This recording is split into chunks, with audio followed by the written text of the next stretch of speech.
Hello friends, welcome to this video. आज हम लोग नया चैप्टर शुरू कर रहे हैं, एयर। हम लोगों को सभी को मालूम है कि अपना अर्थ जो है वो एक ह्यूज ब्लैंकेट से सराउंडेड है। उस ब्लैंकेट का नाम क्या है, जो मतलब एयर जिसमें प्रेजेंट है, उसको हम लोग कहते हैं एटमॉस्फियर। हम सभी लोग या जितने भी जो भी लिविंग क्रिएचर्स हैं, सभी किस पे डिपेंडेंट होते हैं? इसी एटमॉस्फियर पे, for their survival. It provides us the air जो हम लोग ब्रीथ करते हैं, और इसी से हम लोग जो एटमॉस्फेयर है उसी के द्वारा हम लोग बचाए जाते हैं, जो हार्मफुल रेज होती हैं सन की, उससे। ठीक है, उससे हम लोगों को प्रोटेक्शन प्रोवाइड करती है यही एटमॉस्फेयर। अब सोचिए, अगर ये प्रोटेक्शन की एक लेयर ये जो एटमॉस्फेयर की है ये ना होती, तो हम लोग सन की रेज के द्वारा जला दिए जाते। इतना तेज उसकी रेज होती हैं कि इतना हीट होती है उसमें कि हम लोग जिंदा जल जाते। और रात के समय में इतनी ठंड हो जाती कि हम लोग फ्रीज, एकदम फ्रोजन हो जाते। इसीलिए ये जो मास ऑफ एयर है, जो अपना एटमॉस्फेयर है, इसी ने अपने अर्थ पे एक ऐसा अप्रोप्रिएट टेम्परेचर बना के रखा है जिसमें हम लोग आराम से रह सकते हैं। अब हम लोग देखते हैं कि अपना जो एटमॉस्फेयर है वो किन गैसेस से मिलके बना हुआ है, मतलब कंपोजिशन क्या है अपने एटमॉस्फेयर का। तो अपने एटमॉस्फेयर में हम लोगों को जैसे कि मालूम है कि एक मिक्सचर ऑफ मैनी गैसेज है। जो अपना एटमॉस्फेयर है वो मिक्सचर ऑफ मैनी गैसेज है, उसी को हम लोग इनहेल भी करते हैं जब ब्रीथ करते हैं हम लोग। तो इसमें सबसे ज़्यादा जो अमाउंट होती है वो नाइट्रोजन और ऑक्सीजन की होती है। इस पाई ग्राफ में आप अगर देखेंगे, पाई चार्ट में, तो नाइट्रोजन आपको दिखाई पड़ रहा होगा 78% और ऑक्सीजन दिखाई पड़ रहा होगा 21%। तो यही दोनों मिलके 99% एयर का कंपोजिशन कर देते हैं। अब बाकी बचे पार्ट में जो 1% पार्ट बचा हुआ है उसमें से 0.03% आपका कार्बन डाइऑक्साइड होता है और 0.93% आपका आर्गन होता है। अब इसके बाद बाकी बची जो गैसेस होती हैं, जैसे आपकी हीलियम हो गई, ओजोन हो गई, हाइड्रोजन हो गई, ये सब और भी कम क्वांटिटीज़ में होती हैं। मतलब इन सभी को मिला लेंगे अगर तो 0.04% ये बाकी की गैसेज आपकी प्रेजेंट होती हैं इस कंपोजिशन में। अब इसके अलावा कुछ टाइनी डस्ट पार्टिकल्स भी प्रेजेंट होते हैं जो सस्पेंडेड होते हैं अपने एटमॉस्फेयर में, जिनके ऊपर आपके क्लाउड्स वगैरह जो फॉर्म होते हैं। तो हम लोग पहले नाइट्रोजन के बारे में एक बार देख लेते हैं। इसका परसेंटेज अपना कितना था? 78% था कंपोजिशन ऑफ एयर में। और नाइट्रोजन जो होता है वो काफ़ी ज़्यादा प्लेंटीफुल गैस, आप देख ही रहे हैं 78% है, तो कितनी ज़्यादा ये गैस प्रेजेंट है अपने एटमॉस्फेयर में। तो ये हम लोग जब इनहेल करते हैं तो हम लोग इसको ब्रीद इन कर लेते हैं और फिर छोड़ देते हैं, क्योंकि अपनी बॉडी में इसका कोई रोल वैसा नहीं है। तो हम लोग इसको डायरेक्टली जो नाइट्रोजन के अमाउंट अंदर लेते हैं वही बाहर हम छोड़ भी देते हैं, रिलीज़ भी कर देते हैं। लेकिन जब प्लांट्स इनको लेते हैं तो उनको अपना फूड बनाने के लिए इसका यूज़ करना पड़ता है। तो नाइट्रोजन प्लांट्स जो लेते हैं वो अपने सर्वाइवल के लिए लेते हैं।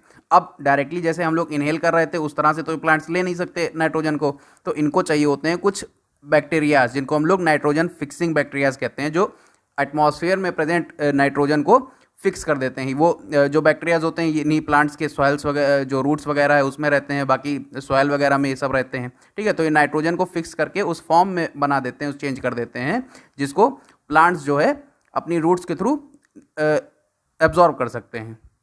तो कुछ इस तरह से जो एटमॉस्फेयर की नाइट्रोजन है वो फिक्स कर दी जाती है और वो एक अपनी साइकिल में आ जाती है। अब हम लोग बात करते हैं ऑक्सीजन की। तो ऑक्सीजन कितने परसेंट थी? 21% थी। ये सेकेंड मोस्ट प्लेंटीफुल गैस है, सबसे ज़्यादा जो प्रेजेंट है एयर में। जितने भी लिविंग क्रिएचर्स हैं वो सभी ऑक्सीजन को अपनी रेस्पिरेशन के लिए यूज़ करते हैं, चाहे वो ह्यूमंस हों, एनिमल्स हों या प्लांट्स हों, सभी को रेस्पिरेशन के लिए ऑक्सीजन की ज़रूरत होती है। लेकिन जो ग्रीन प्लांट्स होते हैं वो फोटोसिंथेसिस की प्रोसेस के दौरान ऑक्सीजन को बाहर एटमॉस्फेयर में रिलीज़ भी करते हैं, क्योंकि फोटोसिंथेसिस में वो कार्बन डाइऑक्साइड को टेक करते हैं। रेस्पिरेशन में वो भी ऑक्सीजन को टेक करते हैं, लेकिन फोटोसिंथेसिस की प्रोसेस में वो कार्बन डाइऑक्साइड को इनटेक करते हैं और ऑक्सीजन को बाहर छोड़ते हैं। तो इसकी वजह से जो अपने एटमॉस्फेयर में बैलेंस है ऑक्सीजन कंटेंट का, वो बना रहता है। In this way oxygen content in the air remains constant. अब हम लोग अगर पेड़ों को काट देते हैं तो इससे ये जो बैलेंस है ऑक्सीजन का ये डिस्टर्ब हो जाएगा, क्योंकि फोटोसिंथेसिस की प्रोसेस कम होगी और ऑक्सीजन आपकी कम रिलीज होगी, उसकी वजह से एटमॉस्फेयर में इसकी कमी पड़ जाएगी। हम लोग एक बार कार्बन डाइऑक्साइड की बात करते हैं। तो कार्बन डाइऑक्साइड अपने उसका एयर का कंपोजिशन का कितना पार्ट लेती है? 0.03%। इतना खाली जो है आपकी कार्बन डाइऑक्साइड है। लेकिन ये काफ़ी ज़्यादा इंपॉर्टेंट गैस है, क्योंकि कार्बन डाइऑक्साइड को ग्रीन प्लांट्स अपने फोटोसिंथेसिस की प्रोसेस में इनटेक करते हैं, जिसके द्वारा वो फूड को अपने बना सकते हैं और ऑक्सीजन को रिलीज करते हैं। अब ह्यूमंस और एनिमल्स ये कार्बन डाइऑक्साइड को अपनी रेस्पिरेशन में रिलीज करते हैं, बाहर निकालते हैं, प्लांट्स भी निकालते हैं, लेकिन जो ह्यूमंस और एनिमल्स के द्वारा निकाला जाता है वो कार्बन डाइऑक्साइड वो बहुत ज़्यादा अमाउंट में होता है। और उसको बैलेंस करने के लिए ये जो आपके प्लांट्स फोटोसिंथेसिस की प्रोसेस करते हैं उसमें ऑक्सीजन जो निकालते हैं, इसकी वजह से ये बैलेंस आपका हो जाता है। लेकिन जो हम लोग की एक्टिविटीज़ हैं, जैसे हम लोग कोई फ्यूल्स वगैरह को बर्न करते हैं, जो फॉसिल फ्यूल्स को यूज़ करते हैं, बर्न करते हैं, ठीक है, जैसे कोल वगैरह को या ऑयल को, तो इन सब के बर्निंग से या यूज़ से आपका जो बैलेंस होता है ये ऑक्सीजन और कार्बन डाइऑक्साइड का, ये अपसेट हो जाता है और कार्बन डाइऑक्साइड जो है आपके एटमॉस्फेयर में थोड़ा सा बढ़ जाता है, उसकी अमाउंट ज़्यादा हो जाती है। इससे billions of tons of carbon dioxide हम लोगों के एटमॉस्फेयर में हर साल बढ़ता जा रहा है। As a result the increased volume of carbon dioxide is affecting the earth's weather and climate. तो अपने यहाँ का जो अर्थ का वेदर और क्लाइमेट, जो वेदर आपको क्या होता है, क्लाइमेट क्या होता है, ये भी आपको आगे चैप्टर में मालूम चलेगा। तो ये सब चीज़ें आपकी जो फिनोमिनाज हैं ये सब काफ़ी ज़्यादा अफेक्ट होते हैं इसके कार्बन डाइऑक्साइड के इंक्रीज हो जाने से। एक बार कार्बन डाइऑक्साइड कैसे ये आपका इफेक्ट करती है ये भी हम लोग समझ लेते हैं। ये जो कार्बन डाइऑक्साइड होती है ये आपकी एक ग्रीन हाउस गैस होती है। ग्रीन हाउस गैस का मतलब क्या होता है, जो हीट को, जो अर्थ की रेडिएटेड हीट होती है उसको जो ट्रैप कर ले, वैसी गैसेस आपकी ग्रीन हाउस गैसेस कहलाती हैं, ठीक है। तो कार्बन डाइऑक्साइड उन्हीं में से एक है। अब कार्बन डाइऑक्साइड जो रिलीज होती है अपने एटमॉस्फेयर में, वो जो अर्थ की रेडिएटेड हीट होती है उसको ट्रैप कर लेती है और वहाँ पे ग्रीन हाउस इफेक्ट जनरेट कर देती है, ठीक है। अब इसका होना भी, जो ग्रीन हाउस गैसेज होती हैं इन सब का होना भी ज़रूरी है। अगर ये नहीं होंगी तो आप लोग जो अर्थ पे रह पा रहे हो, इतना आसानी से हम लोग रह नहीं सकते थे, क्योंकि हीट अगर मौजूद ना होती, जो अर्थ की रेडिएटेड हीट थी ये ट्रैप ना की जाती अपने एटमॉस्फेयर में, तो हम लोग रह नहीं सकते थे। एक अप्रोप्रिएट आपका टेम्परेचर नहीं मेंटेन हो पाएगा तो हम लोग रह भी नहीं सकते हैं, ठीक है। काफ़ी ज़्यादा ठंडा हो जाएगा तो कहाँ उसमें रह पाओगे। फिर जब कार्बन डाइऑक्साइड जैसे जो ग्रीन हाउस गैसेज हैं इनका जब लेवल बहुत ज़्यादा एटमॉस्फेयर में बढ़ जाता है, जैसे फैक्ट्री स्मोक की वजह से या कार फ्यूम्स की वजह से, ठीक है, तो जो अर्थ का एवरेज टेम्परेचर होता है वो काफ़ी ज़्यादा इंक्रीज़ करने लगता है, जिसकी वजह से हम लोग आजकल काफ़ी ज़्यादा परेशान हैं। जो क्रिएट करता है कौन से फिनोमेना को, ग्लोबल वार्मिंग, ठीक है। जो ग्लोबल वार्मिंग है, जो अर्थ का एवरेज टेम्परेचर है उसमें इंक्रीज़ हो जाना, इसको जो है ये प्रोग्रेस देता है, इसको बढ़ाता है। अब जब ग्लोबल वार्मिंग बढ़ जाएगी, मतलब जो आपका जो अर्थ का टेम्परेचर है, एवरेज टेम्परेचर है, वो अगर इंक्रीज़ कर जाएगा तो आपकी जो पोलर एरियाज़ हैं जहाँ पे बर्फ़ हमेशा जमी रहती है, तो वहाँ पे ये जो बर्फ़ है ये सब मेल्ट होने लग जाएगी। और जो आपकी सीज़ हैं इन सब में, सीज़ ओशियंस में पानी जो है इतना ज़्यादा हो जाएगा कि फ्लडिंग कॉज होने लग जाएगी और जो लैंड के एरियाज़ हैं वो सब डूबने लग जाएंगे उन जगहों पे। और साथ ही साथ जो कुछ एनिमल्स हैं जो पोलर एरियाज़ में रहते हैं उनका एक्सटिंक्शन हो सकता है, एनिमल्स का, प्लांट्स का, ठीक है। और साथ ही साथ जो कोस्टल एरियाज़ के चीज़ें हैं उन पे भी आपका काफ़ी ज़्यादा इफेक्ट दिखाई पड़ता है। ग्लोबल वार्मिंग के बारे में अक्सर न्यूज़ में कटिंग्स वगैरह आती रहती हैं, तो वो आप अगर देखना चाहें तो देख सकते हैं, यहाँ पे भी कुछ दी हुई हैं। और बाकी आप गूगल पे भी देख सकते हो जाके। ग्रीन हाउस गैसेस के बारे में देखिए कौन कौन सी होती हैं ग्रीन हाउस गैसेस, उनमें कौन कौन सी आती हैं। बाकी ग्लोबल वार्मिंग क्या चीज़ है एक बार आप उस पर गूगल पे सर्च करके देखिए। अब देखते हैं कि जब एयर जब हीट होती है, हम लोग साइंस की क्लास में इस चीज़ को देख चुके हैं एक बार, कि जब एयर हीट करती है तो वो राइज करने लग जाती है। क्यों राइज करती है, ऊपर क्यों जाती है? क्योंकि हीट होने पे वो एक्सपैंड कर जाती है और लाइट हो जाती है, वेट में हल्की हो जाती है, इस वजह से वो ऊपर उठने लग जाती है। और जो कोल्ड एयर होती है, ऊपर की जो ठंडी एयर होगी वो नीचे की ओर बैठेगी, क्योंकि इसकी जो डेंसिटी है वो ज़्यादा होती है, ये हैवी होती है, इस वजह से ये नीचे की ओर बैठने लग जाती है। तो एक तरफ से आपका जो हॉट एयर थी वो गर्म होकर ऊपर उठ रही थी, ठीक है, एक्सपैंड करके लाइटर होने की वजह से ये ऊपर जा रही थी, और जो कोल्ड एयर थी वो डेंसर होने की वजह से नीचे आ रही थी, है ना। तो अब इस तरह से कुछ ऐसे आपका साइकिल जो है मेंटेन हो जाती है इसकी। तो जो कोल्ड एयर होती है वो रश करेगी इस जो हॉट एयर का इलाका है जहाँ से ये राइज कर रही है एयर, तो यहाँ पे एक गैप होगा, उसको फिल करने के लिए ये कोल्ड एयर आपकी भागेगी इसकी तरफ, यहाँ पे आएगी, और ये जो हॉट एयर है ये ऊपर जाएगी। तो इस तरह से एक सर्कल आपका यहाँ पे सर्कुलेशन यहाँ पे मेंटेन हो जाता है, एक कन्वेक्शनल साइकिल आपकी लगभग बन जाती है यहाँ पे। अब हम लोग आगे चलते हैं, एटमॉस्फेयर का स्ट्रक्चर देखते हैं कि अपने एटमॉस्फेयर में कौन कौन सी लेयर्स वगैरह प्रेजेंट हैं। तो अपना जो अर्थ है, अर्थ का एटमॉस्फेयर है, वो 5 लेयर्स में बटा हुआ है। कौन कौन सी लेयर्स हैं? Troposphere, stratosphere, mesosphere, thermosphere and exosphere. अब ट्रोपोस्फियर क्या होता है एक बार जिसको हम लोग देखते हैं। तो आपके जो सी लेवल है, ये मान लीजिए आपका सी लेवल है, ठीक है, यहाँ पे सी लेवल है। यहाँ से आप जब 13 किलोमीटर ऊपर एटमॉस्फेयर में ऊपर की ओर जाएंगे, मतलब एल्टीट्यूड पे जाएंगे, तो इस सी लेवल से 13 किलोमीटर तक आपका एटमॉस्फेयर में ट्रोपोस्फियर प्रेजेंट है। और इसी 13 किलोमीटर पे करीब करीब आपका ये जो 13 किलोमीटर है ये एवरेज है, ठीक है, कहीं पे ज़्यादा होगा कहीं पे कम होगा, तो एक एवरेज लेके आपका निकाला गया है कि 13 किलोमीटर हाइट तक आपका ट्रोपोस्फियर प्रेजेंट है। और इसी हाइट पे आपका ट्रोपोपॉज होता है, जहाँ से आपकी जो ट्रोपोस्फियर की लिमिट है वो ख़त्म होती है और स्ट्रेटोस्फियर की लिमिट शुरू हो जाती है। अब इसी ट्रोपोस्फियर के अंदर आपको मालूम है, आपने एवरेज देख रखा है, कहाँ तक कितनी हाइट है उसकी, करीब करीब 9 किलोमीटर। ये भी आपका इसी ट्रोपोस्फियर में प्रेजेंट है। और जो आप सांस लेते हैं, जो आपकी एयर जो ब्रीथ करते हो, वो भी मैक्सिमम जो एयर है डेंसिटी आपकी इसी ट्रोपोस्फियर में प्रेजेंट होती है। अब बाकी जो वेदर के फेनामिना होते हैं, जैसे रेनफॉल हो गया, फॉग हो गया, हेलस्टॉर्म हो गया, ये सभी आपके इसी ट्रोपोस्फियर की लेयर में प्रेजेंट होते हैं, यहीं पे होते हैं। इसके ऊपर आपके स्ट्रेटोस्फियर में ये सब फिनोमिना नहीं होता। इसी वजह से आपके स्ट्रेटोस्फियर वगैरह में एरोप्लेन आराम से उड़ सकता है, यहाँ पे क्लाउड फॉर्मेशन नहीं दिखता है। अब ट्रोपोस्फियर में जैसे जैसे आप हायर एल्टीट्यूड पे, मान लीजिए आप एवरेस्ट पे चढ़ते जा रहे हो, ऊपर की ओर चढ़ते चले जा रहे हो, तो जैसे जैसे आप ऊपर जाओगे तो आपका टेम्परेचर जो होगा वो गिरता चला जाएगा, मतलब ठंडा होता चला जाएगा, ठीक है। तो यहाँ का जो एलिवेशन होता है ट्रोपोस्फियर का, वो इन्वर्सली प्रोपोर्शनल होता है किसके? टेम्परेचर के। जैसे जैसे आप हाइट में ऊपर जाओगे वैसे वैसे टेम्परेचर जो होगा वो आपका घटता चला जाएगा, नीचे की ओर गिरता चला जाएगा, कम होता जाएगा। अब ट्रोपोपॉज से शुरू होकर लगभग 50 किलोमीटर तक की हाइट तक एटमॉस्फेयर में आपका प्रेजेंट होता है स्ट्रेटोस्फियर। 50 किलोमीटर तक आपका स्ट्रेटोपॉज आ जाता है, जहाँ पे इसके बाद आपका मेजोस्फियर शुरू हो जाएगा। तो स्ट्रेटोस्फियर तक, स्ट्रेटोस्फियर जो है आपका, ये लेयर आपकी ट्रोपोस्फियर के बाद की है।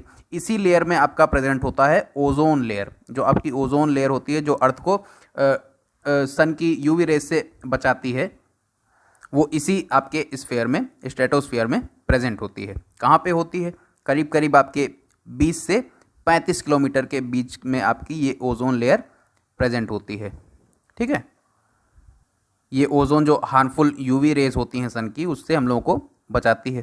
अब इस स्ट्रेटोस्फियर में जो वेदर फिनोमिना है, रेनफॉल वगैरह, हेलस्टॉर्म, ये सब होते नहीं हैं, क्लाउड्स वगैरह इसमें होते नहीं, इस वजह से एयरप्लेन्स आपके आराम से इसमें फ्लाई कर सकते हैं। अब स्ट्रेटोपॉज के ऊपर हम लोग चलते हैं तो हम लोगों को मिल जाएगा मेजोस्फियर। इस मेजोस्फियर में आपका जो टेम्परेचर होता है वो डिक्रीज़ करता रहता है ऊपर की ओर। जैसे जैसे आप जाओगे आपका टेम्परेचर जो होगा वो डिक्रीज़ करता जाएगा और -100 डिग्री सेल्सियस तक इसका टेम्परेचर चला जाता है, रीच कर जाता है। मेजोस्फियर थर्ड लेयर होती है अपने एटमॉस्फेयर की, और ये ऊपर स्ट्रेटोस्फियर के ऊपर, मतलब स्ट्रेटोपॉज से लेके मेजोपॉज तक, जो करीब करीब 80 किलोमीटर के करीब करीब तक होता है, इसमें ये फैली होती है। अब इसके अंदर क्या होता है? जो मेटियोर्स हो गए या एस्ट्रॉइड्स वगैरह हो गए, इसके अंदर जैसे ही वो आते हैं अपने अर्थ के एटमॉस्फेयर में प्रेजेंट हो, मतलब आने के बाद जब मेजोस्फीयर में पहुंचते हैं तो यहाँ पे वो बर्न करने लग जाते हैं, जल जाते हैं यहीं पे, ठीक है। तो आपको मैंने बताया था मेटियोर्स, मेटराइड्स क्या क्या चीज़ें होती हैं। तो मेटियोर्स क्या होते हैं? जो मेटरॉइड्स, DES जिसमें लास्ट में होता है, मेटरॉइड्स, वो जब एंटर करते हैं आपके मेजोस्फीयर में और बर्न करना शुरू कर जाते हैं तो उसको हम लोग मेटियोर्स कहते हैं, ठीक है। और जो मान लीजिए ये मेटियोर्स का बचा हुआ हिस्सा, मतलब कुछ अगर पोर्शन बच जाता है, वो पूरी तरीके से बर्न नहीं होता है, अर्थ की सरफेस तक पहुंच जाता है, तो उसको हम लोग मेटराइड्स कह रहे थे, TES, ठीक है। तो नीचे जो चले जाएंगे वो मेटियोराइड्स, इसमें जो रह जाएंगे वो, मतलब इसमें जो बर्न करना शुरू करेंगे उनको हम लोग क्या कहेंगे? मेटियोर्स, और ऊपर वाले DES, मेटरॉइड्स, ठीक है। अब इसके बाद की नेक्स्ट लेयर में हम लोग चलेंगे तो आपकी जो फोर्थ लेयर है वो होती है थर्मोस्फियर, ठीक है। यहाँ पे जो टेम्परेचर होता है वो काफ़ी ज़्यादा राइज कर जाता है। जैसे जैसे इसमें हम लोग हाइट पे आगे जाएंगे, जो टेम्परेचर होगा वो काफ़ी रैपिडली जो है इंक्रीज़ करने लग जाता है। इसी में आइनोस्फीयर भी आपका प्रेजेंट होता है। 80 किलोमीटर से करीब करीब 480 किलोमीटर तक की हाइट तक ये आपका थर्मोस्फीयर एक्सटेंड करता है। इसी लेयर में आपकी जो रेडियो ट्रांसमिशंस वगैरह होती हैं वो इसी लेयर से, जो इसमें प्रेजेंट आयोनोस्फीयर है उसी में होती हैं। ठीक है, यहाँ पे आयोनोस्फीयर आपका प्रेजेंट है इस थर्मोस्फीयर में। कैसे यहाँ से जो रेडियो वेव्स कैसे मतलब रिफ्लेक्ट होती हैं, कहीं से ट्रांसमीटर से ट्रांसमिट होगा अर्थ सरफेस से, यहाँ से ट्रांसमिट हुआ, आयनोस्फीयर में गया, यहाँ से टकराया जो आपकी रेडियो वेव्स हैं उससे, और वापस से वो रिफ्लेक्ट कर दिया गया, और यहाँ पे जो आपके एंटीनाज वगैरह हैं उससे ये रिसीव कर लिया गया, जिनको हम लोग रिसीवर कहते हैं, उससे ये रिसीव कर लिया गया। तो इस तरह से कुछ आपका आयनोस्फीयर से जो आयनोस्फीयर में रेडियो वेव्स प्रेजेंट हैं उसके द्वारा ये रेडियो ट्रांसमिशन होता है। अब इसके बाद हम लोग पहुंच जाते हैं जो आखिरी लेयर है, फिफ्थ लेयर है आपकी एक्सोस्फीयर। तो इस एक्सोस्फीयर में आपका जो एयर की डेंसिटी होती है, यहाँ पे जो एयर की डेंसिटी होती है वो काफ़ी ज़्यादा कम होती है, बहुत कम होती है, बहुत थिन एयर यहाँ पे प्रेजेंट होती है। ठीक है, वेरी थिन एयर। और इस थिन एयर के होने की वजह से इस लेयर का जो टेम्परेचर होता है वो बहुत ज़्यादा राइज कर जाता है। अब यहाँ पे एयर है ही नहीं, तो आपकी डायरेक्टली जो सन की रेज हैं यहाँ पे आराम से पेनेट्रेट कर रही हैं, आराम से पहुँच रही हैं। तो यहाँ का टेम्परेचर करीब करीब पहुँच जाता है 5568 डिग्री सेल्सियस तक। सोच लीजिए कितना ज़्यादा होगा ये टेम्परेचर। तो ये एग्जॉस्फियर आपका करीब करीब 10,000 किलोमीटर तक की रेंज तक फैला होता है, वहाँ से आपका स्पेस वगैरह शुरू हो जाता है। इसमें आपकी जो खास करके हीलियम, हाइड्रोजन, इस तरह की गैसेज यहाँ पे प्रेजेंट होती हैं ज़्यादा अमाउंट में, बाकी यहाँ पे गैसेज बहुत कम होती हैं। ठीक है, तो वेरी थिन एयर यहाँ पे प्रेजेंट होती है। अब नेक्स्ट हम लोग आगे चल लेते हैं वेदर एंड क्लाइमेट में, कि वेदर क्या होता है और क्लाइमेट क्या होता है। कई बार हम लोग सवाल पूछते हैं, क्या आज बारिश होगी? Will it be bright and Sunny today? क्या आज जो है दिन काफ़ी ज़्यादा ब्राइट होगा या सूरज काफ़ी तेज़ निकलेगा? How many times have we heard this from anxious cricket fans. जो क्रिकेट वगैरह के फैंस होते हैं वो कई बार इस तरह की बातें उनसे हम लोग सुन सकते हैं। तो वेदर जो होता है वो इसी तरह का hour to hour, day to day condition होती है जो एटमॉस्फेयर की, उसको हम लोग वेदर कह देते हैं। मतलब आज दिन सनी होगा, आज बारिश होगी, या आज हवा तेज़ चलेगी, किस तरह से क्या आपके जो एटमॉस्फेयर में क्या चेंज हो रहा है उसको हम लोग day to day, hour to hour, इस कंडीशन को हम लोग वेदर कह देते हैं। कई बार हॉट या ह्यूमिड वेदर जो होती है वो एक आदमी को इरिटेट कर देती है। अब जो प्लीजेंट होती है वेदर या ब्रीजी होती है, ये आपको चीयरफुल भी कर सकती है, मतलब खुश आपको कर सकती है। और कई बार आप लोग प्लान कर सकते हो बाहर घूमने जाने का इस तरह की वेदर में। तो इस तरह से कुछ वेदर को हम लोग डिफाइन करते हैं। तो वेदर जो होती है वो ड्रामेटिकली चेंज हो सकती है फ्रॉम डे टू डे। मतलब आज कोई ब्रदर, मान लीजिए आप आज बहुत तेज़ी से बारिश हो रही है, कल हो सकता है बहुत तेज धूप निकल आए। तो इस तरह से जो कंडीशन लगातार day to day, hour to hour change होती जा रही है उसको हम लोग कहते हैं वेदर। और वहीं पे जब एक एवरेज ले लिया जाता है वेदर कंडीशन का for a longer period of time, ठीक है, काफ़ी ज़्यादा समय तक का जो एक एवरेज हम लोग निकाल लेते हैं उसको हम लोग कह देते हैं क्लाइमेट। उस जगह का क्लाइमेट उससे हम लोग शो कर सकते हैं उस प्लेस का। और अच्छे से मैं अगर बताऊं तो करीब करीब 35 साल तक के एवरेज को किसी जगह के, मान लीजिए आपका इंडिया जो है उसका, अगर हम लोग 35 साल तक लगातार वेदर चेक करते रहें और 35 साल के एवरेज वेदर कंडीशन को हम लोग अपना क्लाइमेट मान लेते हैं। इस तरह से क्लाइमेट को डिफाइन किया जाता है। अब आप लोग के लिए क्वेश्चन है कि आप लोग पता करिए कि अपने इंडिया जो है इसका क्लाइमेट किस तरह का है। जो क्लाइमेट है वो किस तरह का है। रेगुलरली जो आप लोग अपनी टीवी चैनल्स पे वेदर अपडेट्स पाते हो वो वेदर को बताती है, मतलब आज कैसा दिन होगा, अगले दिन कैसा होगा, कितना टेम्परेचर जाएगा, कितना कम जाएगा, इस तरह से जो चीज़ें बताई जाती हैं वो आपके वेदर अपडेट्स होते हैं। क्लाइमेट जो होता है वो लॉन्गर टर्म के लिए, लॉन्गर पीरियड के लिए टाइम में लिया जाता है। हम लोग इसके जो एलिमेंट्स होते हैं वेदर और क्लाइमेट के उन पे चलते हैं। जैसे टेम्परेचर होता है, रेनफॉल होता है, एयर प्रेशर होता है, विंड होता है, ये सब चीज़ें आपकी एलिमेंट्स में इसके आती हैं। तो हम लोग शुरुआत करते हैं टेम्परेचर से। तो टेम्परेचर होता क्या है? जो डिग्री ऑफ हॉटनेस या कोल्डनेस बताता है एयर की, उसको हम लोग टेम्परेचर कह देते हैं। ठीक है, और ये जो टेम्परेचर हम लोग रेगुलरली फील करते हैं हर दिन, उसको हम लोग एटमॉस्फेयर का टेम्परेचर कहते हैं। The temperature you feel every day is the temperature of the atmosphere. और ये जो आपका टेम्परेचर है ये कुछ इस तरह का फेनोमिना है, ये आपका एटमॉस्फेयर में लगातार ये चेंज होता रहता है। मतलब दिन के समय में आपका धूप होती है, गर्म हो जाएगा, ठीक है, और रात के समय में ठंड हो जाएगी क्योंकि धूप नहीं है प्रेजेंट, तो काफ़ी ज़्यादा ठंडा हो जाएगा आपके यहाँ का एटमॉस्फेयर। तो इस तरह से टेम्परेचर जो होता है एटमॉस्फेयर का वो चेंज करता है, वेरी करता रहता है दिन और रात के बीच में भी, और साथ ही साथ सीज़न टू सीज़न भी ये वेरी करता रहता है। कैसे? आपका समर्स में दिन और रातें ज़्यादा गर्म होंगी इन कंपैरिजन टू विंटर्स। अगर विंटर्स से हम लोग कंपेयर करें समर्स का, तो आपको ज़्यादा गर्म दिखाई पड़ेगा समर्स के दिन और रात। अब जो टेम्परेचर को सबसे ज़्यादा जो इन्फ्लुएंस करता है जो फैक्टर वो होता है इंसोलेशन। इंसोलेशन क्या चीज़ है? जो सोलर रेडिएशन है, जो सोलर जो सन से अपनी जो रेज आ रही हैं, जो फॉल कर रही हैं अर्थ के ऊपर, उसको हम लोग इंसोलेशन कहते हैं। यहाँ पे ये सन है आपका, ये आपका अर्थ है, इसकी रेज लगातार ऐसे कुछ जा रही हैं, और यहाँ पे जो आपका ये अर्थ इसको ट्रैप कर पा रहा है, ठीक है, इसके एटमॉस्फेयर में जो आपकी ये सन की रेज जा पा रही हैं, इसी को इंसोलेशन कह दिया जाता है। अब आपको एक चीज़ यहाँ पे ये मालूम ही है, साइंस की क्लास में जो मैंने बताया था कि यहाँ से जो आपकी रेज होती हैं सबसे ज़्यादा पड़ती हैं इक्वेटर के ऊपर, ठीक है।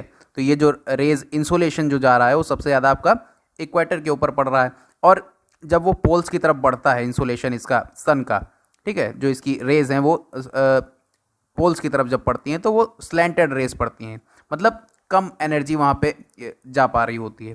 इस वजह से जो पोलर इलाका होता है वो बहुत ज़्यादा ठंडा होता है, और वहाँ पे लगातार आपको स्नो मिलती है, वो स्नो से कवर्ड होता है। और जो इक्वेटर वाला इलाका होता है वो गर्म होता है। तो पोलर, नॉर्थ पोल हो या साउथ पोल हो, इन सब पे आपकी स्लैंटेड रेज की पड़ रही हैं, इंसोलेशन जो होगा वो स्लैंटेड होगा यहाँ पे।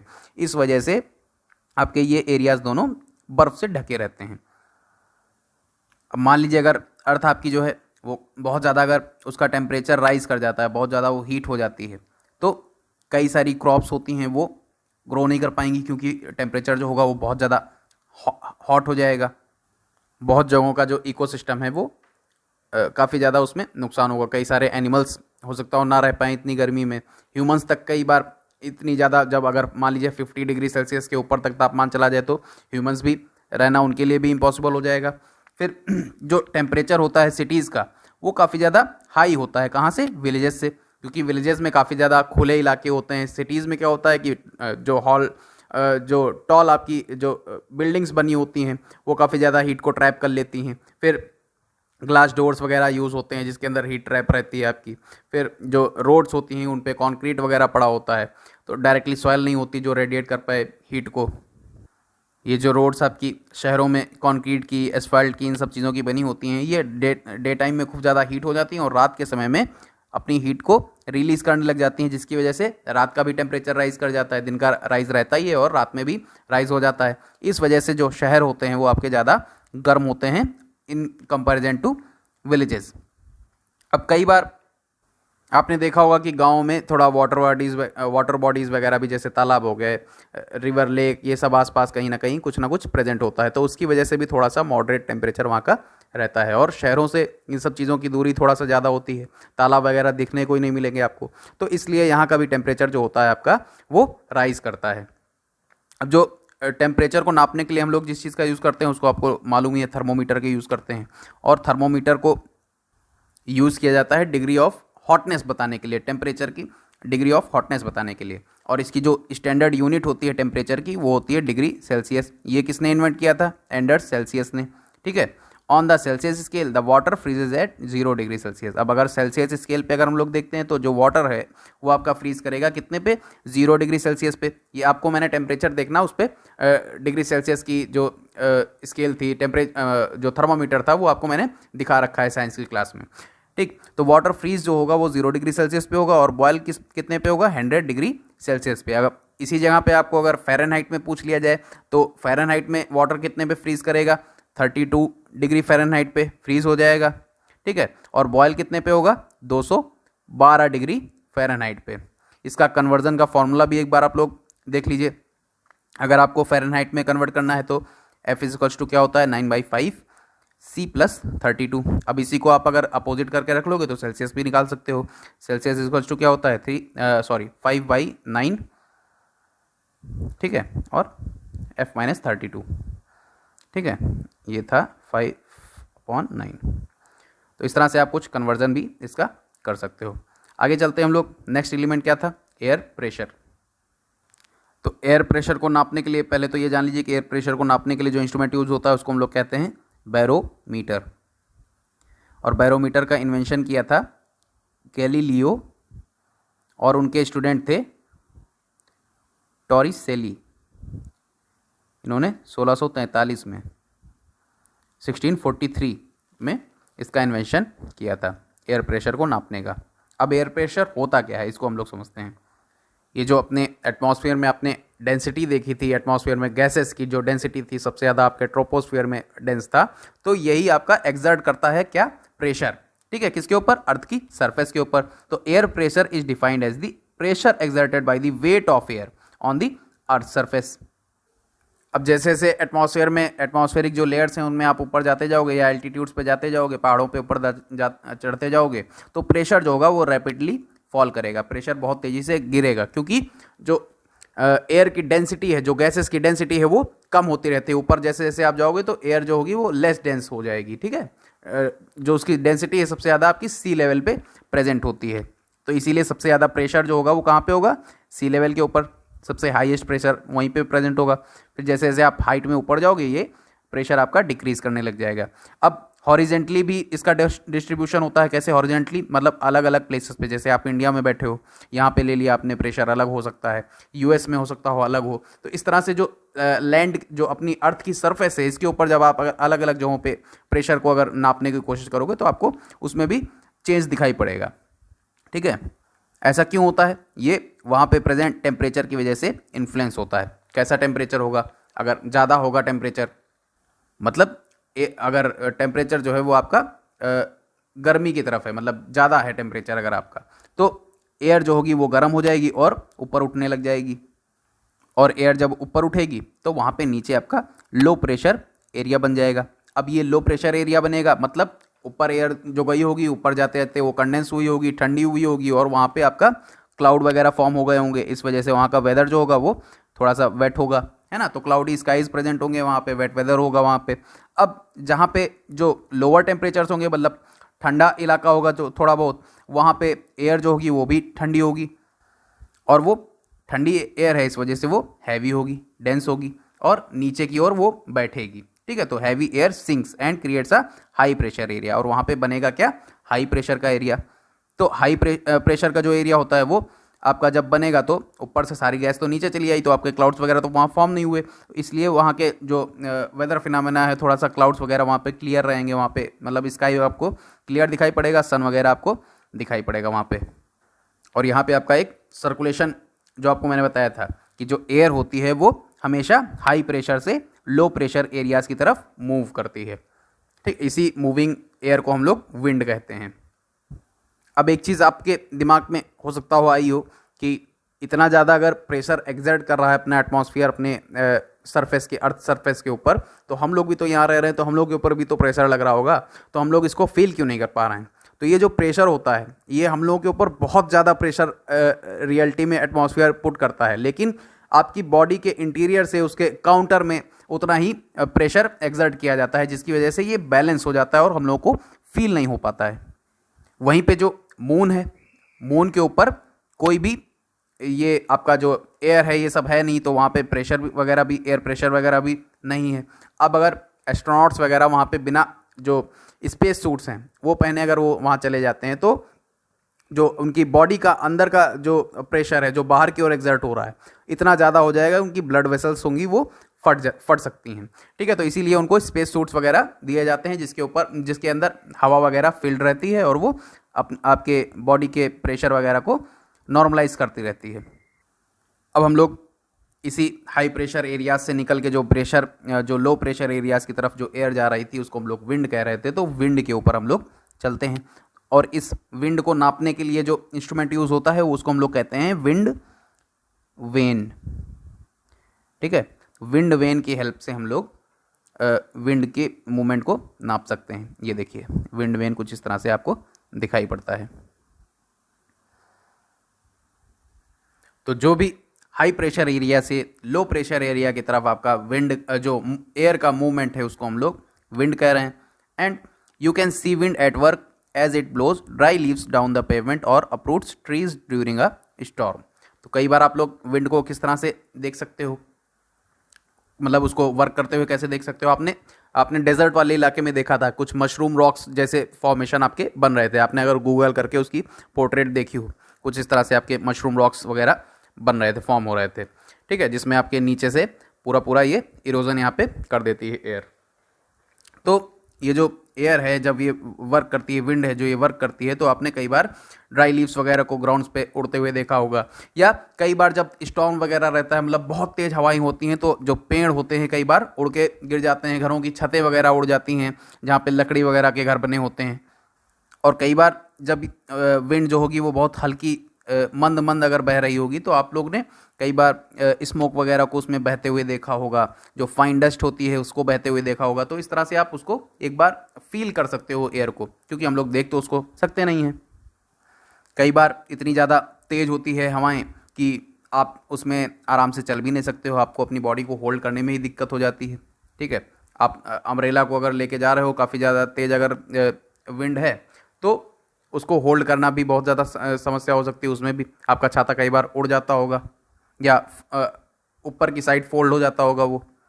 तो इस तरह से कई बार स्ट्रॉन्ग विंड से हम लोगों को प्रॉब्लम्स वगैरह भी हो जाती हैं। अब जो विंड्स होती हैं जिस डायरेक्शन से वो चलती हैं उस डायरेक्शन पे उसका नाम रख दिया जाता है। जैसे जो विंड आपकी वेस्ट डायरेक्शन से फ्लो कर रही होगी उसको हम लोग वेस्टर्ली बोल देंगे, जो ईस्ट डायरेक्शन से फ्लो कर रही होगी वो उसको हम लोग ईस्टर्ली बोल देंगे। तो इस तरह से कुछ इसका नाम हम लोग रखते हैं जिस डायरेक्शन में वो फ्लो करती है, सॉरी जिस डायरेक्शन से वो फ्लो करती है, ठीक है। अब ये जो विंड्स होती हैं आपकी, इनको हम लोग डिवाइड कर सकते हैं 3 टाइप्स में। कौन कौन सी?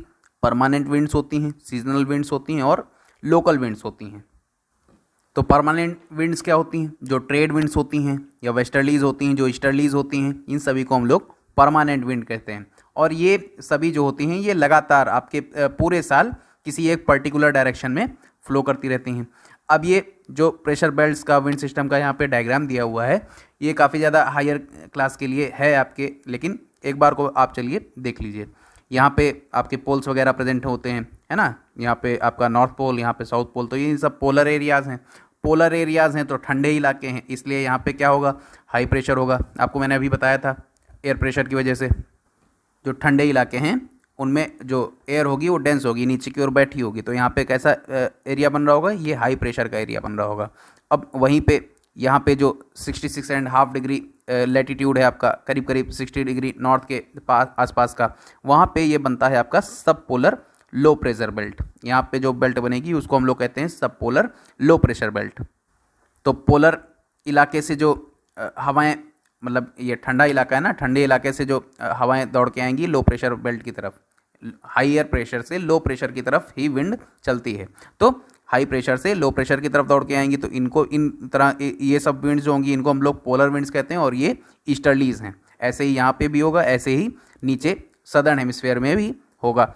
अब इसके बाद यहाँ पे जो भी चीज़ें आप देख रहे हैं कंपैरेटिवली देख रहे हैं, ठीक है। अब साथ ही साथ यहाँ पे जो होगा ये हायर प्रेशर बेल्ट होगी, इसके कंपैरिजन में इसको देखेंगे तो ये हायर प्रेशर बेल्ट होगी, मतलब यहाँ पे जो एयर होगी वो डेंस होगी थोड़ा। किसके कंपैरिजन में? आपके जो इक्वेटर पे प्रेजेंट लो प्रेशर बेल्ट है, यहाँ पे इंसोलेशन सबसे ज़्यादा था आपका इक्वेटर पे, तो यहाँ पे गर्मी सबसे ज़्यादा होगी, तो इसलिए यहाँ पे लो प्रेशर सबसे ज़्यादा बनेगा। इसके कंपैरिजन में आपका यहाँ पे हाई प्रेशर करीब करीब आपका 30 डिग्री से 35 डिग्री नॉर्थ लेटीट्यूड में जो दिखाया गया है, वैसे ही आपका 30 डिग्री साउथ लेटीट्यूड और 35 डिग्री साउथ लेटीट्यूड में भी यही चीज़ होगी। और यहाँ पे आपका बनेगा ट्रॉपिकल सब ट्रॉपिकल हाई प्रेशर बेल्ट, ठीक है। तो यहाँ से जो विंड्स चलेंगी ऊपर की साइड में जो जाएंगी उनको हम लोग वेस्टर्लीज कहेंगे, ठीक है। और नीचे की ओर जो जा रही हैं इनको हम लोग नॉर्थ ईस्ट ट्रेड विंड्स कहते हैं। अब कुछ ऐसे ही जैसे आपका नॉर्दर्न हेमिस्फीयर में हुआ है यहाँ पे चीज़ें, वैसे ही आपकी सदर्न हेमिस्फीयर में भी होंगी। और अच्छे से इसको मैं हायर क्लासेस में आपको समझाऊंगा अगर आपको ये समझ में नहीं आया हो तो। आगे चलते हैं हम लोग सीजनल विंड देखते हैं। तो सीजनल विंड क्या होती हैं? ये सीजन्स में, अलग अलग सीजन्स में अपनी डायरेक्शन को, विंड की डायरेक्शन को चेंज करती रहती हैं। अब इसमें अगर हम लोग एग्जांपल ले लें तो इंडिया का जो मानसून होता है उसकी डायरेक्शन हर सीज़न के हिसाब से चेंज होती रहती है। नेक्स्ट हम लोग देखते हैं लोकल विंड्स क्या होती हैं। तो these blow only during a particular period of the day और year in a small area. ये काफ़ी ज़्यादा लोकलाइज्ड एरिया होता है, किसी एक लोकलाइज्ड जगह की जो विंड होती है उसको हम लोग लोकल विंड कहते हैं, ठीक है। और ये किसी पर्टिकुलर पीरियड के लिए ब्लो करती है, जैसे किसी एक दिन हो सकता हो ब्लो कर रही हो, या किसी एक छोटे से समय में, ईयर के, एक साल के एक छोटे से अंतराल में ब्लो करती हो वहाँ छोटे से इलाके में। जैसे लैंड और सी ब्रीज आपके कोस्टल एरियाज़ में जो ब्लो करती हैं, ठीक है। तो इनको आप लोग याद कर सकते हो, मैंने आपको साइंस की क्लास में बताया था लैंड ब्रीज क्या होता है, सी ब्रीज क्या होता है, सब बता रखा है। फिर आप लोग जो आपके नॉर्दर्न प्लेन्स की साइड में जो इंडिया में अपने ब्लो करती है लोकल विंड, उसको हम लोग क्या कहते हैं, उसको लू कहते हैं। काफ़ी ज़्यादा गर्म होती है वो। अब यहाँ पे एक साइक्लोन के बारे में दिया हुआ है, इसको आप लोग पढ़िएगा। ओडिशा में जो साइक्लोन आया था उसके बारे में दिया हुआ है। और एक चीज़ आपके लिए वर्क में देता हूँ, जो ट्रॉपिकल साइक्लोन्स होते हैं, अभी आप लोग हायर क्लासेस में इसको भी पढ़ेंगे, लेकिन एक बार को इसका नाम आप लोग पता करिए कि जो ट्रॉपिकल साइक्लोन्स होते हैं उनको हम लोग अलग अलग जगहों पे किस किस नाम से जानते हैं। जैसे इंडिया के आसपास जो ट्रॉपिकल साइक्लोन्स बनते हैं उनको हम लोग क्या कहते हैं, ठीक है। ऑस्ट्रेलिया के आसपास, यूएस के आसपास, जापान के आसपास, तो इन सब चीज़ों को आप लोग एक बार पता करिए, गूगल पर ढूंढिए और कमेंट करिए। नेक्स्ट हम लोग चलते हैं जो रेनफॉल वाला अपना एलिमेंट था उसमें। तो इसमें मॉइस्चर को हम लोग देखेंगे। तो रेनफॉल जो थी, पहले तो उसको समझिए, ये रेनफॉल क्या थी, जो प्रेसिपिटेशन का एक टाइप है ना। अपना जो रेनफॉल होता है, जो रेन होती है वो प्रेसिपिटेशन का एक टाइप होता है। रेनफॉल को नापने के लिए हम लोग जो इंस्ट्रूमेंट यूज़ करते हैं उसको हम लोग कहते हैं रेन गॉज, ठीक है। रेन गॉज से हम लोग नापते हैं कितने सेंटीमीटर आपकी बारिश हुई एक दिन में, इस तरह से कुछ है ना। और जो मॉइस्चर होता है, इसको हम लोग नापने के लिए जो इंस्ट्रूमेंट यूज़ करते हैं उसको हम लोग कहते हैं हाइग्रोमीटर। अब ये जो मॉइस्चर और रेनफॉल ये दोनों हैं तो बेसिकली आपके अलग अलग एलिमेंट्स यहाँ पे, लेकिन एक साथ दिए गए हैं। जैसे आपका इंसुलेशन वहाँ पे साथ में दिया गया था टेम्परेचर के, ठीक है। तो मॉइस्चर जो है वो क्या होता है, जो पानी प्रेजेंट होता है, जो भी डिफरेंट वाटर बॉडीज़ हैं उन पे जब हीट पड़ेगी, टेम्परेचर वहाँ पे राइज़ करेगा, तो वो सब वाटर वेपर में कन्वर्ट हो जाएगा और राइज़ करने लगेगा, ऊपर एटमॉस्फेयर में उठने लग जाएगा। अब ये जब ऊपर उठेगा तो वहाँ की जो एयर होगी वो ह्यूमिड हो जाएगी। क्यों हो जाएगी? क्योंकि वहाँ पे ये मॉइस्चर आपका आ गया, इसी को हम लोग मॉइस्चर कहते हैं।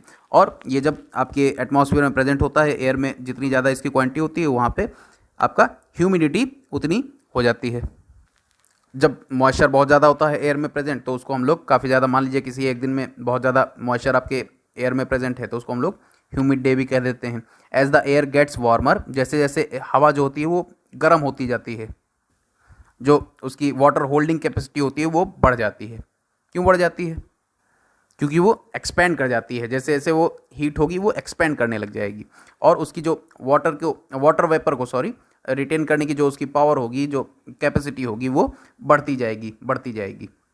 और इसीलिए वो काफ़ी ज़्यादा ह्यूमिड हो जाता है, वहाँ पे आपको फील होने लग जाएगा, काफ़ी ज़्यादा ह्यूमिडिटी वहाँ पे फील होने लग जाएगी। अब जब ऐसा होगा, है ना, तो ह्यूमिडिटी मतलब अगर कहीं पे बहुत ज़्यादा हो जाएगी तो वहाँ पे कपड़े वगैरह आपने मान लीजिए अगर सूखने को डाल रखे हैं तो वो जल्दी से सूखेंगे नहीं, क्योंकि काफ़ी ज़्यादा मॉइस्चर वैसे भी एयर में प्रेजेंट है। तो सूखने के लिए भी तो मॉइस्चर वहाँ से निकलना चाहिए। आपकी एयर में अगर होल्डिंग कैपेसिटी बची ही नहीं है, इतना ज़्यादा मॉइस्चर प्रेजेंट है, तो उस कपड़े का मॉइस्चर कहाँ निकल के जाएगा? वो एयर में ही तो उड़ना था वाटर वेपर बन के, तो वो हो ही नहीं पाएगा। अब कई बार जो आपका जो मान लीजिए ह्यूमिड और हॉट दोनों, हॉट तो होगा ही, ठीक है, अगर ह्यूमिड भी है तो आपका जो बॉडी से पसीना आता रहता है, स्वेटिंग आप करते रहते हो, वो भी जल्दी से सूखेगा नहीं, क्योंकि बाहर का टेम्परेचर ह्यूमिड है। जैसे कपड़ों में हो रहा है वैसे आपके साथ भी होगा। आप स्वेट क्यों करते हो? जिससे आपकी बॉडी ठंडी हो सके। जब काफ़ी ज़्यादा बाहर का टेम्परेचर ज़्यादा होता है, गर्म होता है, हॉट होता है, तो आपकी बॉडी वहाँ पे स्वेटिंग करने लग जाती है, जिससे आपकी बॉडी को ठंडक मिले। तो अब किसी एक वाटर बॉडी है, मान लीजिए कोई सी का इलाका है ना, या ओशियन का इलाका है, वहाँ पे जब पानी की सतह काफ़ी ज़्यादा जब गर्म होगी, वहाँ से पानी आपका वाटर वेपर के फॉर्म में ऊपर की ओर उठने लग जाएगा। तो ऊपर जब जैसे जैसे वो हाइट में ऊपर जाएगा, वहाँ पे टेम्परेचर आपका कम हो जाएगा। टेम्परेचर कम होगा तो आपका ये जो हॉट यहाँ से वाटर वेपर ऊपर की ओर उठा है गर्म होके, वो ठंडा होने लग जाएगा, कंडेंस होने लग जाएगा। और कंडेंस होगा तो आपके एटमॉस्फेयर में आपको मालूम है कि डस्ट पार्टिकल्स भी प्रेजेंट हैं। अब जब डस्ट पार्टिकल्स हैं उसके ऊपर कंडेंस होके ये वाटर ड्रॉपलेट्स के फॉर्म को ले लेगा, और तब तक ये उड़ता रहेगा जब तक वो जो वाटर ड्रॉपलेट्स हैं इतनी ज़्यादा हैवी नहीं हो जाती कि वो एयर में फ्लोट कर सकें। ठीक है, तो एयर में फ्लोट करता रहेगा तब तक के लिए जब तक आपकी ये वाटर ड्रॉपलेट्स उतनी हल्की हैं कि वो हवा में आराम से उड़ सकें। और जैसे ये भारी होगा वो नीचे की ओर रेन बन के, प्रेसिपिटेशन बन के नीचे आपके ग्राउंड पे वापस से आ जाएगा। अब कई बार आपने जेट प्लेन्स वगैरह को देखा होगा तो उनके पीछे से एक जो वाइट ट्रेल वगैरह आपको बनती दिखाई पड़ती है। मान लीजिए आपका प्लेन यहाँ से उड़ते हो गया तो उसके पीछे से आपको एक ट्रेल दिखाई पड़ती है इसकी वाइट। या रॉकेट वगैरह आपने कभी देखा हो, जाता है कहीं पे तो उसमें भी पीछे बनता रहता है। तो ये होता क्या है, ये उनके इंजन से जो मॉइस्चर निकला होता है वही एटमॉस्फेयर में ऊपर कंडेंस हो जाता है टेम्परेचर कम होने के कारण। और जब तक इसको हवा के मूवमेंट से डिस्टर्बेंस नहीं होता है तब तक ये आपको दिखाई पड़ता है। जैसे ही एयर वहाँ पे प्रेजेंट होगी, मूव करेगी, ये ट्रेल जो आपकी वाइट ट्रेल होगी वो चेंज हो जाएगी, वहाँ से हट जाएगी। अब ये जो आपका प्रेसिपिटेशन था जो हो रहा था, मान लीजिए आपका ये वाटर वेपर ऊपर गया, कंडेंस हुआ, क्लाउड का फॉर्मेशन किया, और जब ड्रॉपलेट्स काफ़ी ज़्यादा हैवी हो गई तो नीचे आने लग गया प्रेसिपिटेशन के फॉर्म में। अब अगर ये लिक्विड ही फॉर्म में नीचे आता है तो इसको हम लोग कह देते हैं रेन। लिक्विड के अलावा अगर किसी फॉर्म में आएगा तो उसको हम लोग स्नो भी कह सकते हैं, स्लीड भी कह सकते हैं, हेल भी कह सकते हैं। ये सभी इसके अदर फॉर्म्स होते हैं प्रेसिपिटेशन के। क्या क्या? Snow, slit and hell. ठीक है, तो ये सब अदर इसके फॉर्म्स हो गए प्रेसिपिटेशन के। तो जब लिक्विड के फॉर्म में नीचे आता है तो उसको हम लोग कहते हैं रेन। अपना जो मैक्सिमम ग्राउंड वाटर है वो इसी रेन वाटर से हम लोगों को मिलता है, और रेन वाटर काफ़ी ज़्यादा फ्रेश होता है, ये भी आपको मालूम होगा। अब प्लांट्स जो लगे होते हैं या ट्रीज़ जो होते हैं इस वाटर को जो प्रिजर्व करने में काफ़ी ज़्यादा हेल्प करते हैं, क्योंकि इनकी रूट्स के थ्रू ये पर्कुलेट करके अपने ग्राउंड वाटर तक पहुंच जाता है, नीचे एक्वीफर्स तक पहुंच जाता है। और इन ट्रीज से जो सॉइल होती है उसका भी इरोजन बचता है। जब पानी बहुत तेज़ी से पड़ेगा तो अगर वहाँ पे ट्री लगा होगा तो उसकी रूट्स ने उसको अच्छे से मिट्टी को पकड़ रखा होगा, तो जो मिट्टी होगी वो बहेगी नहीं इस पानी की वजह से। अब अगर जो हिल साइड्स हैं उन पे लगे जो पेड़ होते हैं उनको अगर काट दिया जाता है तो यही जो रेन वाटर होता है बहुत तेज़ी से माउंटेन से नीचे की ओर बहता है, फ्लो करता है, और जो भी लो लाइंग एरियाज होते हैं उनको फ्लड कर देता है। रिवर्स वगैरह में कितनी तबाही मच जाती है आपने देखा होगा, जो उत्तराखंड में कई बार आपने देखा होगा, ये सब चीज़ें काफ़ी ज़्यादा हो जाती हैं। तो on the basis of mechanism there are 3 types of rainfall. अब ये जो रेनफॉल होती हैं ये भी इनके मैकेनिज्म के बेसिस पे 3 तरह की होती हैं। कौन कौन सी? कन्वेक्शनल रेनफॉल होती है, ओरोग्राफिक रेनफॉल होती है, और साइक्लोनिक रेनफॉल होती है। कन्वेक्शनल क्या होती है? जो आपको मैंने बताया कि कहीं पे वार्म एयर है तो ऊपर की ओर उठेगी और वो कंडेंस होगी और फिर प्रेसिपिटेट कर जाएगी, तो इस तरह से आपका कन्वेक्शनल रेनफॉल होती है।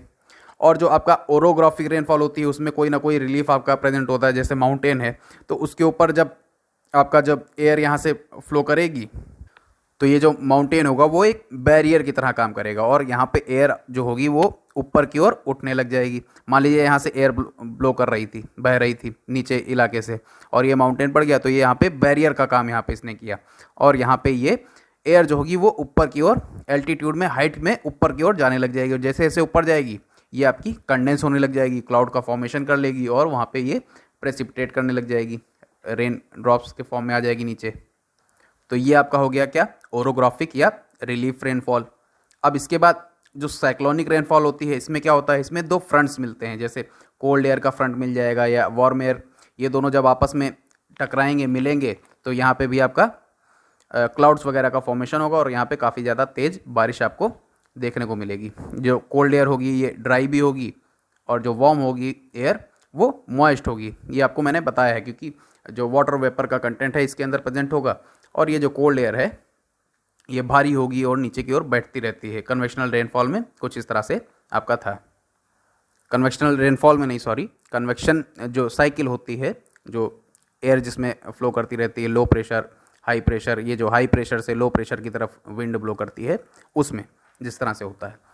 अब लोग आगे देखते हैं, जो रेनफॉल होती है वो बहुत ज़्यादा इंपॉर्टेंट होती है किसके सर्वाइवल के लिए, प्लांट्स के लिए, एनिमल्स के लिए, हम सभी लोगों के लिए रेनफॉल जो होती है बहुत ज़्यादा इंपॉर्टेंस प्ले करती है। इसकी वजह से हम लोगों को अपनी अर्थ की सरफेस पे फ्रेश वाटर मिल पाता है, सीज वगैरह से, ओशियंस वगैरह से जो सेलेन वाटर होता है, जो नमकीन पानी होता है, उसमें से वाटर वेपर निकलता है, ऊपर जाता है और फ्रेश वाटर के फॉर्म में प्रेसिपिटेट कर जाता है और वो हम लोगों के लिए यूज़फुल होता है। उसको हम लोग यूज़ कर सकते हैं अपने ड्रिंकिंग के पर्पज़ के लिए, बाकी डोमेस्टिक यूजेस के लिए हम लोग ले सकते हैं, और जितने भी जानवर वगैरह हैं उनके लिए भी वही चीज़ हेल्पफुल है, और प्लांट्स वगैरह के लिए भी हेल्पफुल है। अब अगर बारिश कम होगी तो वाटर स्कार्सिटी होगी, ड्रॉट वगैरह वहाँ पे आ जाएगा। On the other hand if it is more, बहुत ज़्यादा अगर हो जाती है बारिश तो फ्लड्स वगैरह की कंडीशन वहाँ पे बन जाती है। तो ये था आपका chapter. Thanks for watching this video. Please like, share and subscribe.